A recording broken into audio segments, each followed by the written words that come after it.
అందరికీ నమస్తే. నేను మీ రాజు. ఇవాల్టి టాపిక్ ఏంటో చూద్దాం. జ్యోతి మల్హోత్రా భారత్ పాకిస్తాన్ రెండు దేశాల ఉద్రిక్తతల తర్వాత సంచలనం రేపుతున్న జ్యోతి మల్హోత్రా వార్త.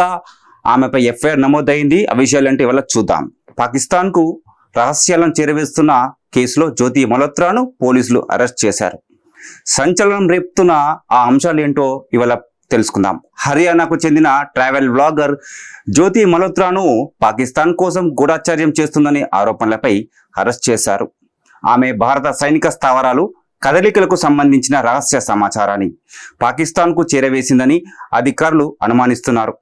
ఈమె వాట్సాప్, టెలిగ్రామ్, స్నాప్చాట్ వంటి వేదికల ద్వారా పాకిస్తాన్ నిఘా వర్గాలతో సన్నిహితం ఉండేదని పోలీసులు తెలిపారు.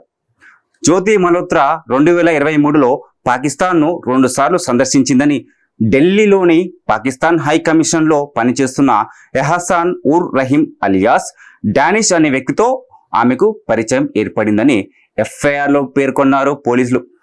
డానిష్ ఆమెకు పాకిస్తాన్ గూఢచారి అధికారులను పరిచయం చేశాడని, వారితో ఆమె నిరంతరం రహస్యంగా సంభాషించేదని తెలుస్తోంది.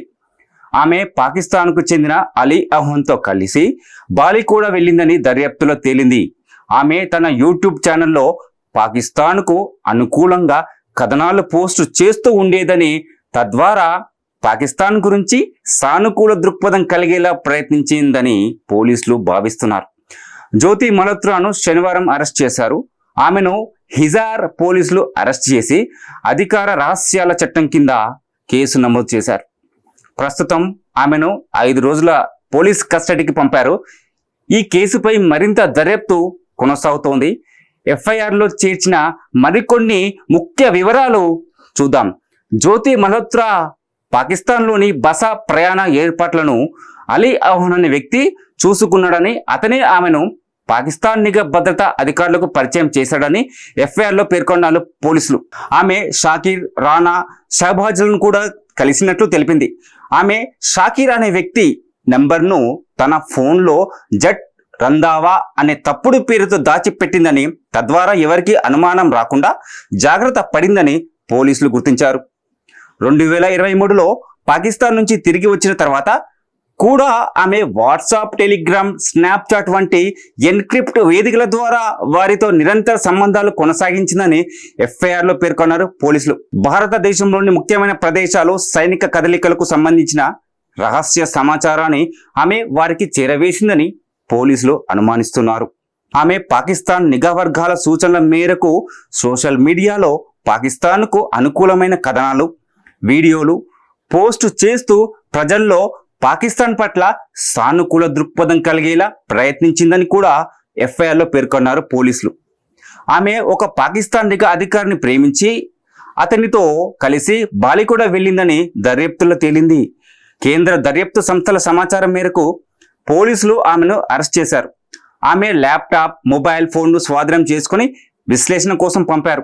ఆమె ఫోన్లో భద్రపరిచిన పాకిస్తాన్ నంబర్లను డీకోడ్ చేసే పనిలో పడ్డారు పోలీసులు. 2023 నుంచి 2025 మధ్య ఆమె ఏ భారతీయ రాష్ట్రాలు సందర్శించింది, అలాగే దాదాపు 8 విదేశీ పర్యటనల వివరాలను కూడా పోలీసులు పరిశీలిస్తున్నారు. ఆమె బ్యాంకు ఖాతాలను కూడా విచారిస్తున్నారు పోలీసులు.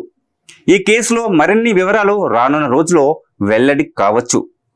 జ్యోతి మల్హోత్రాను అరెస్ట్ చేయడానికి పోలీసులు సేకరించిన ఆధారాలు ప్రాథమికంగా ఆమె ప్రవర్తన, పాకిస్తాన్తో సంబంధాలు, డిజిటల్ కమ్యూనికేషన్పై ఆధారపడి ఉన్నాయి. ఎఫ్ఐఆర్లో పేర్కొన్న కొన్ని ముఖ్యమైన ఆధారాలు ఇదిగో ఇవే.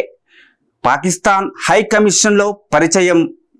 2023లో ఢిల్లీలోని పాకిస్తాన్ హై కమిషన్లో పనిచేస్తున్న ఎహసాన్ ఉర్ రహీం అలియాస్ డానిష్ అనే వ్యక్తితో ఆమెకు పరిచయం ఏర్పడింది. ఇతను గూఢాచార్యం ఆరోపణలపై బహిష్కరణకు గురయ్యాడు. పాకిస్తాన్కు తరచుగా ప్రయాణాలు. ఆమె 2023లో 2 సార్లు పాకిస్తాన్ సందర్శించింది. ఈ పర్యటనల సమయంలోనే ఆమె పాకిస్తాన్ నిఘా అధికారులతో సంబంధాలు ఏర్పరచుకుందని అనుమానిస్తున్నారు పోలీసులు. Encrypted communication, WhatsApp, Telegram, Snapchat వంటి ఎన్క్రిప్టెడ్ వేదికల ద్వారా ఆమె పాకిస్తాన్ నిఘా వర్గాలతో నిరంతరం సంభాషించేదని పోలీసులు గుర్తించారు. రహస్య సమాచారం చేరవేత అనుమానం. ఆమె భారత సైనిక స్థావరాలు, కదలికలకు సంబంధించిన రహస్య సమాచారాన్ని పాకిస్తాన్కు చేరవేసిందని అధికారులు అనుమానిస్తున్నారు. పాకిస్తాన్కు అనుకూల కథనాలు. ఆమె తన యూట్యూబ్ ఛానల్లో పాకిస్తాన్కు అనుకూలంగా కథనాలు పోస్టు చేస్తూ ఉండేదని, తద్వారా పాకిస్తాన్ గురించి సానుకూల దృక్పథం కలిగేలా ప్రయత్నించేదని పోలీసులు భావిస్తున్నారు. తప్పుడు పేర్లతో కాంటాక్ట్లు. ఆమె తన ఫోన్లో పాకిస్తాన్ వ్యక్తుల నంబర్లను తప్పుడు పేర్లతో దాచిపెట్టిందని పోలీసులు గుర్తించారు. బాలికి ప్రయాణం. ఆమె ఒక పాకిస్తాన్ నిఘా అధికారి అయిన అలీ అహ్వాన్తో కలిసి బాలి కూడా వెళ్ళిందని దర్యాప్తులో తేలింది. స్వాధీనం చేసుకున్న ఎలక్ట్రానిక్ పరికరాలు. ఆమె ల్యాప్టాప్, మొబైల్ ఫోన్ను పోలీసులు స్వాధీనం చేసుకున్నారు. వాటిని ఫోరెన్సిక్ విశ్లేషణ కోసం పంపారు. ఆమె ఫోన్లో భద్రపరిచిన పాకిస్తాన్ నెంబర్లను డీకోడ్ చేసే పనిలో ఉన్నారు పోలీసులు. ఈ ఆధారాలన్నింటినీ పరిగణలోకి తీసుకొని పోలీసులు ఆమెను అరెస్ట్ చేశారు. ప్రస్తుతం ఈ కేసుపై మరింత దర్యాప్తు కొనసాగుతోంది. సో నెక్స్ట్ మరొక వీడియోతో మళ్ళీ కలుద్దాం. నమస్తే.